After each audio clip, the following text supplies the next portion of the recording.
কলকাতার বুকে পড়লো জাঁকিয়ে ঠান্ডা। আর এই ঠান্ডায় পিকনিক করার মজাই কিন্তু আলাদা। এমনই এক শীতের রবিবারে আমরা চলে এসেছিলাম কলকাতার কাছে ইকো পার্কে আমাদের ফ্যামিলি পিকনিকের জন্য। লেকের কাছে একটা জায়গা সিলেক্ট করে আমরা চাদর বিছিয়ে বসে পড়লাম। তবে এই দিনে ঠান্ডা কিন্তু ছিল বেশ ভালো। ঠান্ডা থেকে বাঁচার জন্য এক কাপ গরম কফির কিন্তু খুব দরকার ছিল। কফির কাপে চুমুক দিয়ে শরীরটা গরম করে বেরিয়ে পড়লাম পার্কটা ঘুরতে। শীতের হালকা রোদ গায়ে মেখে কিন্তু পার্কটা ঘুরতে বেশ ভালোই লাগছিল। এরপর চলে এলো লাঞ্চের সময়। তাতানকে আগে খাইয়ে নিয়ে আমাদের খাওয়ার আয়োজন শুরু হলো।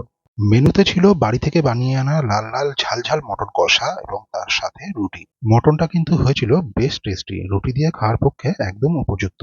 আর খাওয়া শেষে ছিল মিষ্টি মুখেরও আয়োজন। মৌচাক থেকে আনা এই সন্দেশটা আর বালির ঘোষ সুইটস থেকে আনা নতুন গুড়ের তালসাজ সন্দেশ, দুটোরই টেস্ট ছিল অনবদ্য। খাওয়া শেষে বেশ কিছুক্ষণ চললো চুটিয়ে আড্ডা, আর তারপর তাদের সাথে খেলা। বিকেলের দিকে একসাথে সবাই মিলে এলাম ফুচকা খেতে। আর ফুচকা কিন্তু আমাদের সবারই পছন্দের একটা আইটেম। তবে নর্মাল জলের ফুচকার থেকে এখানে কিন্তু দই ফুচকার টেস্টটা আমাদের সবারই বেশ ভালো লেগেছিল। চুটিয়ে আনন্দ করার পরে এবারে আমাদের বাড়ি ফেরার পালা। সব মিলিয়ে দিনটা ছিল বেশ মজার আর আনন্দের।